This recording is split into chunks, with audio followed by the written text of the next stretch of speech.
Hello, my name is Sydney Sharp, and I will be performing the History of American Sign Language. Language has always been one of the most important forms of communication.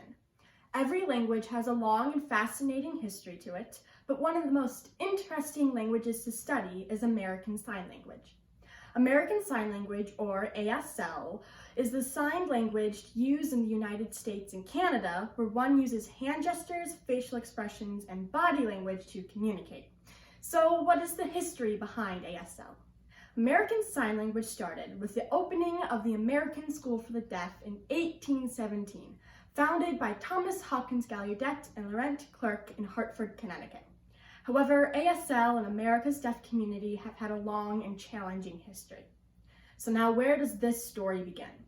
The story on how ASL was forged begins with the determination from Thomas Hopkins Gallaudet and the inspiration from Alice Cogswell. To understand the story, let's go into the minds of these two characters. I, Thomas Hopkins Gallaudet, was one day visiting my family in Hartford, Connecticut. The year was 1814, and while I was taking a walk, I noticed a little girl sitting all alone under a tree. I wanted to make sure she was okay, so I walked over to introduce myself. However, once I began to talk to her, I realized that this little girl, who I later understood to be Alice Cogswell, was deaf. Unfortunately, communicating with her was challenging because at this time there was no formal means of communicating with deaf individuals. To try to communicate with her, I crouched down in the dirt next to her and wrote the letters H-A-T out, and then I placed my hat next to these letters. If Alice understood what I was trying to communicate, she would nod, and we developed this way of silently communicating with one another.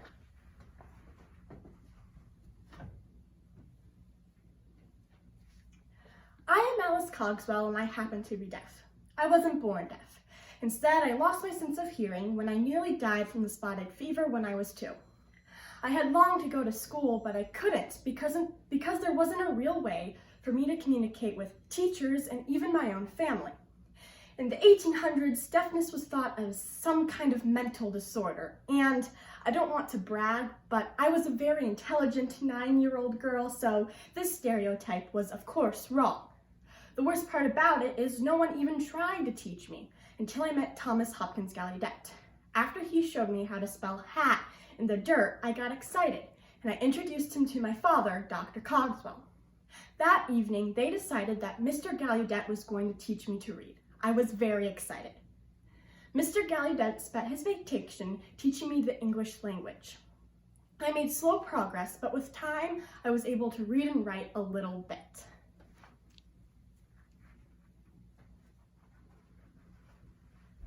Though I tirelessly taught Alice and she was devoted to her studies, the more she progressed, the harder it was to teach her.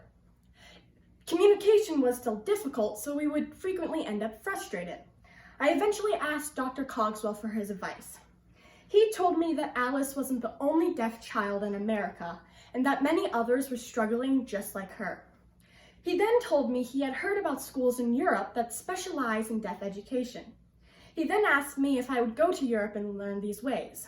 I was skeptical at first, but this was for Alice and many others too, so I agreed to go, and I sailed to London in 1815. When I arrived in Europe, I searched far and wide, but I was stopped dead in my tracks after months of searching. I had found schools where they taught deaf students, but the teachers there were secretive and they didn't want to teach me their ways. However, I didn't give up and I continued to search in France. In France, I met a man named Abbé Sicard who ran a school for the deaf in Paris. He invited me to study at this school to learn French Sign Language. I studied at the school for 2 months, but soon my money was running short. However, I wasn't ready to return to the States and open a school on my own. That is when I asked one of my good friends and teachers at the school, Laurent Clerc, if he would come back to America with me, help me open a school. He eventually agreed, and we both sailed back to Hartford on June 18th, 1816. When we arrived back in Hartford, Connecticut, it was 1817, and we got started on opening the school.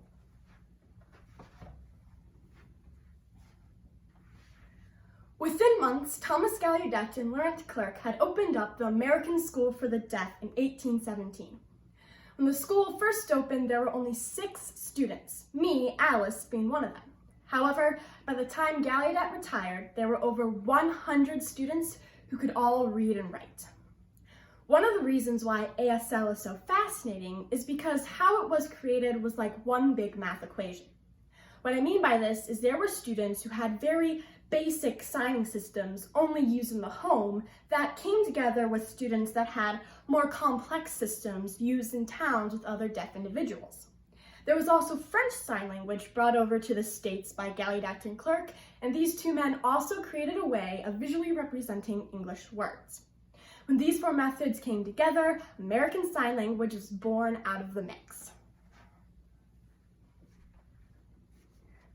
However, the hard work from Alice, Gallaudet, and Clerc was crushed in 1880.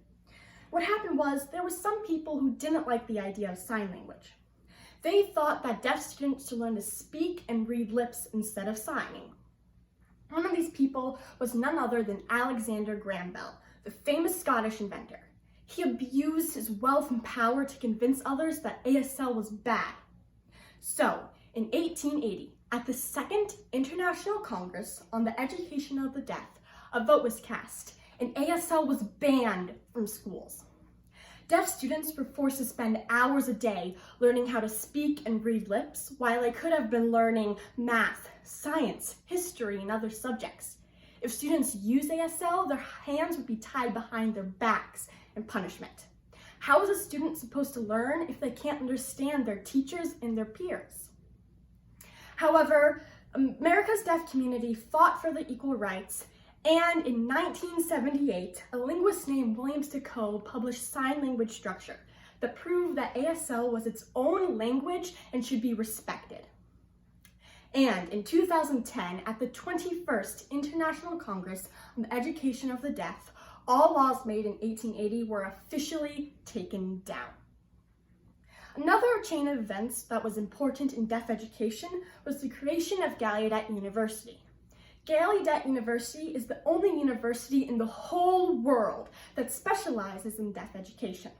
In fact, I think I have an alumni backstage who would be happy to explain the history of this school.